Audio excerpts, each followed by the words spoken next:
Well, hi everybody, it's Patricia Locke-Dawson. I'm here today with Pastor Michael Kelly of the Mount Rubidoux Seventh-day Adventist Church on Victoria Avenue.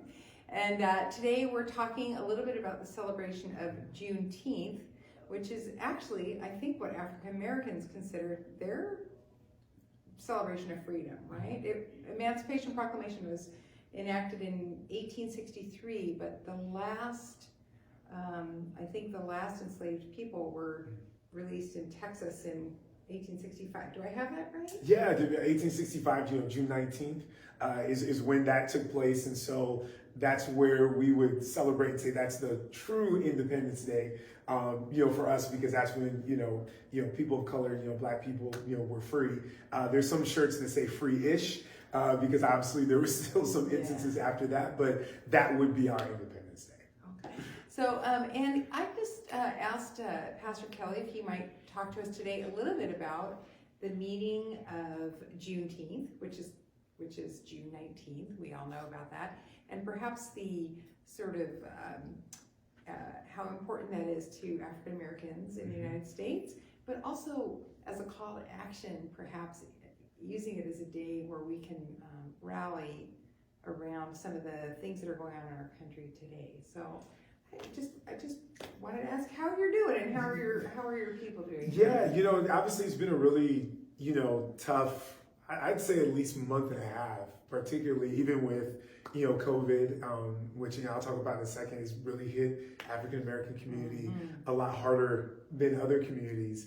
Ahmaud Arbery, Breonna Taylor, George Floyd. So it's just a lot of things stacking up that we've always known about, but now I think the rest of the world is like, wait a second, something's happening here. So as Juneteenth approaches, a lot of us here in America celebrate July 4th, that's our Independence Day, right? But for Blacks, we weren't free. When America was free, from the British and all that, we were not free. We were still experiencing, the horrors and horrific things of slavery. So it wasn't, of course, until, Emancipation Proclamation and Juneteenth is, a little bit after that, that we were legally, I put in quotes, free. And so it's a big day for us because we say that's actually our true Independence Day from the standpoint of now slavery is no longer legal. What are the kinds of things that your congregation is planning, or what are you kind of doing to mark the day? Yeah, so for us, we're actually going to do, a celebration, on that day, where we're going to have, for all intents and purposes, a party. But our parties are going to have, specific, call to action. And so for us on that day, we're really going to be, again, really launching what we've entitled, our New Black Wall Street Initiative, which is for social economic, empowerment for people of color.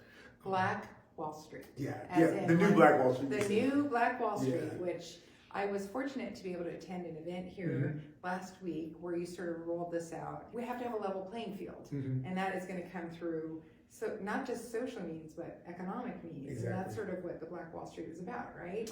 Yeah, no, absolutely. We want to move statistics and close gaps.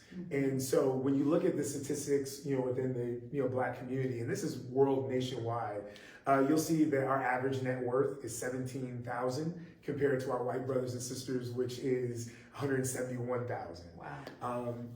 Ever since the Housing Discrimination Act was passed in, I think it's 1968, which, forbid discrimination, we actually have less home ownership. So the statistics, just as of 2020 show that a white man or woman who has dropped out of high school has a higher percentage of owning a home than a Black man or Black woman with a college degree.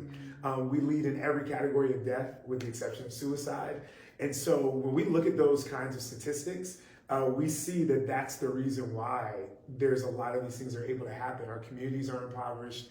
We aren't able to even climb up economic and educational ladders. And so what we want to be able to do is close those gaps and move the statistics in the right direction. And so that's what we're doing by creating what we call, in an ode to the old one, the New Black Wall Street, where there was a group of people who were experiencing things in Jim Crow, but because they really got together and they poured into their community, they were able to experience social, economic, freedom and empowerment. You're calling on your congregation, I think, to step up and be part of this solution, but what are some of the things you're specifically asking of them, and then what are some of the things that you can ask of allies and people who want to help? I mean, maybe you I'm asking, like, for example, the city, and I've just been having so many different meetings with, congressmen and different folk, and, being able to sit down and even talk with you, is where we start to see those gaps. Let's create the opportunities, the programs, and the partnerships, to close it. So one example, because I know you're, on the education board,